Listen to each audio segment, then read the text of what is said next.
What's the good word, y'all? I'll get the elephant out of the room.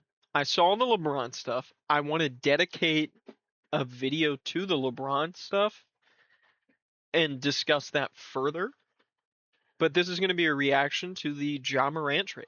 And of course, a little bit of insight to what I think both sides are really aiming to do in future moves. You know, things that are up in the air for Portland and Memphis. I mean, not so much Memphis. The thing that was up in the air is now over. But for Portland, there's other things that are up in the air and reportedly still up in the air, depending on who you follow. To get more into the Grizzlies side, I feel like it's obvious, they traded away Desmond Bain, which to me felt like, oh, okay, they're probably taking this next season off and retooling. But then, honestly, I feel like after the Jenkins fire, that was sort of the ripple effect to everything.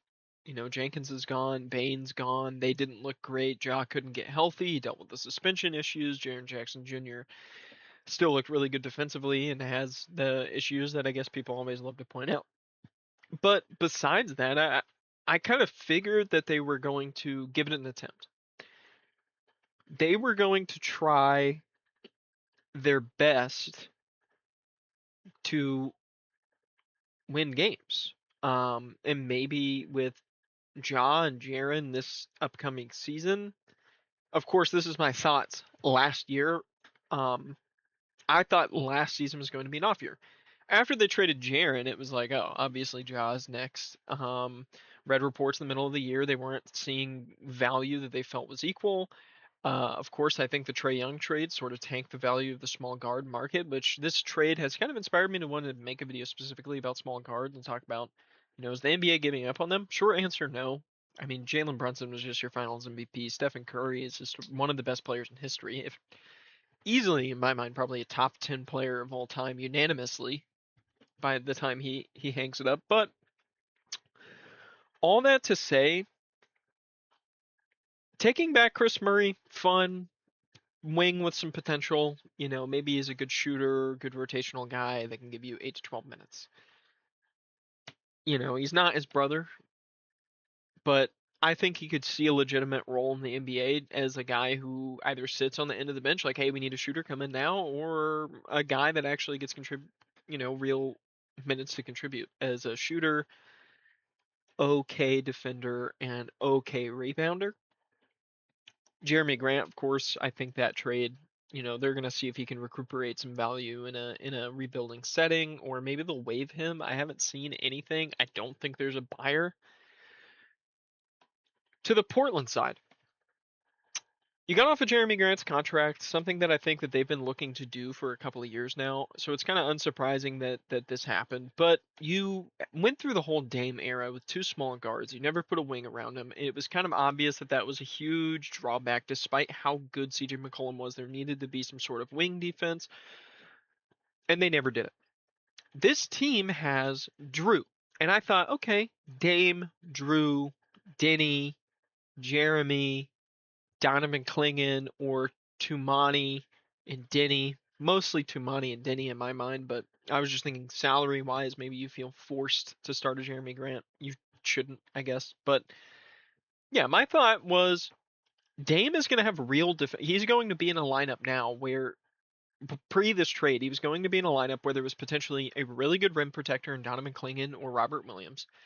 There was a pretty good wing defender in Denny Avdia. He's not locked down. A real deal lockdown defender in Drew Holiday, and another really good defensive wing. There was rebounding in this situation. There was defense in this situation. There was a lack of size in the front court in this situation that I'm naming, unless you put Klingon in. He's got size, and he's also a pretty decent defensive rebounder at this point in his career. I thought that that was a low tier playoff team. Get some of these young bucks experience off of the bench, and then eventually you'd flip into the Shaden Sharp, Scoot Henderson era of your franchise. This trade got rid of two guys that I don't think were going to have insane impacts in the rotation. I think Jeremy Grant would have played a lot of minutes, but I don't think that Chris Murray would have played as many as Jeremy Grant per se. But I was surprised. I was like, wow, you're trading for a small guard. The whole thing that the fan base, the previous coaches, that the previous players kind of griped about was, hey, we have these two small non-defensive guards in the backcourt that are really good on offense and very fun. They just get pummeled in any matchup with a bigger defender. So I was kind of taken back. I was like, you're gonna do the same thing. Of course, we got I believe it was Chris Haynes, which I'll double check this. I believe Chris Haynes said, hey, they're planning on starting this backcourt. They're planning on running out a Dame and Ja backcourt together. And I don't understand why. Why would you run this out? And I'm not seeing it from him, but I did see a tweet that referred to it like, yeah, they plan on starting them together. He's probably in some ways better than CJ McCollum. Like he's better at the rim than CJ McCollum. I don't think he's better perimeter wise than CJ McCollum. So it's a different dynamic. He's got more point guard skills in quotes than CJ McCollum at this point in his career. But I don't see this being a sensible move in the eyes of we want to be a playoff team. Which is what opened my mind to, is it going to be this salary flip for Jaylen Brown? Is it going to be this salary flip for a $40 million wing that a team can't afford? I was really trying to find names that made sense. They were so attached to Jaylen Brown, I kind of just figured, like, yeah, that fits. I think if Dame came back as 85% of Damian Lillard and you had Drew Holiday and Jaylen Brown as the number one option with Denny and Klingon, and you're bringing Robert Williams and Tumani Kamara and Scoot and Shaden off of the bench, and Jeremy Grant would probably have been in the trade, and Robert Williams probably would have been in the trade as a sign and trade candidate. But I really saw that as the obvious choice to be there. Now they did bring Robert Williams back. That's going to help. I think him and Klingon are really good rim protectors. It's created some questions and concern for the Hansen Yang situation. I think people need to relax. Second is, he's a rookie last season. He's going into his second year. I think he could be a really good contributor on a team, but think about guys like Nikola Jokic, because people were so gung ho and eager to compare him to Jokic because of his ability to make plays out of the post. He wasn't starting or an all-star immediately. It took him some time. Uh, so yeah, Portland, confusing.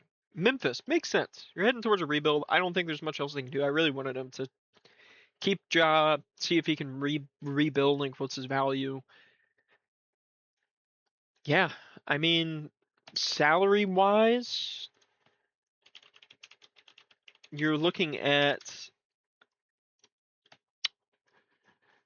next season $45 million base salary, $42 million this season, and I think that's kind of rough to move on. I mean, granted, you were going to be paying Jeremy Grant 35 and then 36 next year, but I feel like this trade is a gamble on the idea that he becomes really valuable in Portland, but then teams are like, okay, he needs to play point guard somewhere, and then they try to make the move for him. But I started thinking, like, who has $40 million to go swing at a point guard? Not a lot. But it'll be interesting. I don't know what it'll look like, especially in the starting lineup together. Overall, weird trade. I don't really love grading trades until it's over, because what if they use this to flip straight into a Jaylen Brown trade and he gets dealt again? Then hey, look at that. They'd have that, you know. Um, weird. That would be my grade. Makes sense for the Grizzlies. Are hitting the reset button. No picks at all, and no. I mean, Chris Murray's got some promise, but he's a little bit older for a younger career. Came in the league at 22, if I'm not mistaken. 22, maybe 23. Uh, yeah.